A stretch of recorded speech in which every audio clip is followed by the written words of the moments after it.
ஒரு உதவி இயக்குனர் முதல் முறையா படம் பண்ண ஆசைப்படுறாரு. கதை எழுதி ஓகே ஆயிடுச்சு. அந்த கதையை ஒரு பிரபலமான ஒரு ஸ்டார் ஆக்டர் கிட்ட சொல்றாரு. அந்த ஆக்டருக்கும் கதை பிடிச்சு போச்சு. ஆனா அந்த நடிகரால அந்த படத்துல நடிக்க முடியல. ஏன்னு பார்த்தா டேட்ஸ் பிரச்சனை. அவர் வேற படத்துல பிஸியா இருந்தாலும் நடிக்க முடியல. கடைசியில அந்த உதவி இயக்குனரே சரி நம்மளே அந்த படத்துல நடிப்போம் சொல்லிட்டு இறங்கி நடிக்கிறாரு. அந்த படத்தை டைரக்ஷன் அவரே பண்றாரு. அந்த படம் மிகப்பெரிய வெற்றி அடைஞ்சு அந்த படத்துக்கு தேசிய விருது கிடைக்குது. அந்த இயக்குனர் எதிர்பார்த்துக்க மாட்டாரு இந்த படத்துக்கு தேசிய விருது கிடைக்குன்னு. சரி எந்த படமா அது இருக்கும்? அந்த உதவி இயக்குனர் யாருக்கிட்ட கதை சொல்லி அந்த ஹீரோவை நடிக்க முடியலன்றத இந்த வீடியோ பார்த்து தெரிஞ்சுக்கலாம். அதுக்கு முன்னாடி நம்ம சேனலை சப்ஸ்கிரைப் பண்ணாம தான் மறக்காம பண்ணிடுங்க. புதிய பாதை இந்த படம் 1989ல பார்த்திபன் டைரக்ஷன்ல ரிலீஸ் ஆன படம். இது அவருக்கு முதல் படம். ஒரு இயக்குனரா நடிகராகவும் சரி, இதுக்கு முன்னாடி நிறைய படங்கள்ல ஏடியா ஒர்க் பண்ணியிருக்காரு, சின்ன சின்ன ரோல் பண்ணியிருக்காரு. ஆனா ஒரு ஆக்டரா ஒரு டைரக்டரா அவருக்கு முதல் படம் இதுதான்.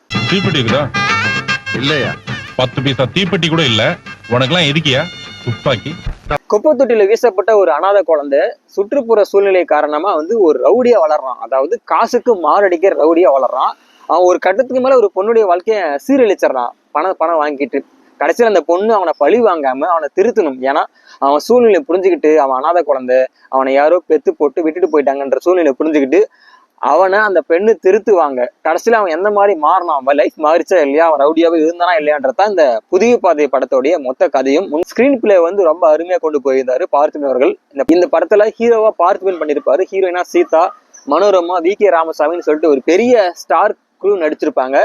இந்த படத்தோடைய கதையை எழுதின இயக்குனர் பார்த்திபன் அவர்கள் முதல் முறையா நிறைய பேர்கிட்ட சொல்றாரு. கடைசியா சூப்பர் ஸ்டார் ரஜினி அவர்களுக்கு கதையை சொல்றாரு. ரஜினி சாருக்கும் கதை ரொம்ப பிடிச்சு போச்சு. ஆனா அவருக்கு சின்ன வருத்தம், இல்ல பார்த்திபன், நான் ஏற்கனவே நிறைய படத்துல கமிட் ஆகி நடிச்சிட்டு இருக்கேன், இந்த படத்துல நடிக்கிறது டேட் கிடைக்கல. ஆனா கதை பிடிச்சிருக்குன்னு ரஜினி சார் சொல்றாரு. டேட் கிடைக்காததுனால தான் அந்த ஸ்டார் ஹீரோவால் நடிக்க முடியல. கடைசியில பார்த்திபன் யோசிச்சாரு, சரி இந்த படத்தை நம்மளும் நடிக்கலாமே, ஏன் நடிக்கக்கூடாதுன்னு சொல்லிட்டு அவரே நடிக்க இறங்கி ஸ்டெப் எடுக்கிறாரு. ஒரு டீ தாங்க அப்படிங்களா? வாய் கொப்பளிக்க சுடுதண்ணி கொடுத்தீங்கன்னு நினைச்சேன். படத்தை இயக்குறது அவர் தான், நடிக்கிறது அவர் தான். படம் ஒரு வழியா நடிச்சு முடிச்சு ரிலீஸ் பண்ணியாச்சு. அதுக்கப்புறம் இந்த படம் நீங்களே டைரக்ஷன் பண்றீங்க, நடிக்கிறீங்க, எப்படி படம் ஓடும் சொல்லிட்டு நிறைய பேர் அவருடைய ஃப்ரெண்ட்ஸா சொல்றாங்க. அவர் நம்பிக்கையா படத்தோடைய கதை மேல் நம்பிக்கை வச்சு படத்தை ரிலீஸ் பண்றாரு. உனக்கு பல பேரை அடிக்கிற பலம் இருக்குன்னு எல்லாருக்கும் தெரியும். ஆனா உனக்குள்ள மனசுன்னு ஒண்ணு இருக்குன்னு எனக்கு மட்டும் தயா தெரியும். படம் ரிலீஸ் ஆன எல்லா இடத்துலயும் தியேட்டர் ஓனர், டிஸ்ட்ரிபியூட்டர் எல்லாருக்குமே பயங்கரமான லாபம் கிடைக்குது. படம் மிகப்பெரிய வெற்றி. மக்கள் அந்த படத்துக்கு வெற்றி அடையாளத்தை கொடுத்துட்டாங்க. இதை தாண்டி அவருக்கு மிகப்பெரிய ஒரு பம்பர் ஆஃபர் கிடைச்சிருக்கு. அது என்ன ஆஃபர்னா, இந்த படத்துக்கு தேசிய விருது.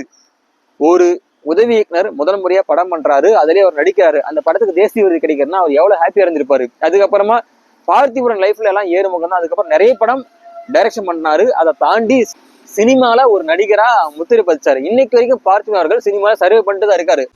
பணத்தை பாக்கெட்ல வச்சுக்கிட்டு மரியாதையை வீடு போய் சார், அனாவசியமா தகராறு பண்ணாத. படமும் டைரக்ஷன் பண்றாரு, நடிக்கவும் செய்யாரு.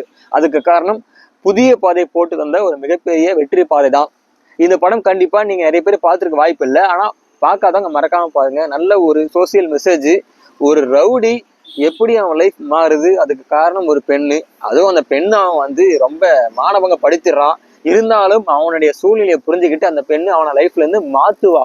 எப்ப என்ன ஒருத்தன் தப்பா பேசிட்டானே நீ அவனை அடிச்சியோ, அப்பவே உன் வீட்டுல மட்டும் இல்ல, உன் மனசுலயே நான் இருக்கேயா. கடைசியில அவன் மாறானா இல்லையா, அவன் லைஃப் எந்த மாதிரி மாறுச்சுன்றதுதான் புதிய பாதை கதை. இதுல இருக்கிற ஒவ்வொரு காட்சிகளும் நம்ம ரொம்ப ஒரு மேல வேற லெவலுக்கு கொண்டு போகும். இந்த படம் பார்க்காதவங்க கண்டிப்பா பாருங்க.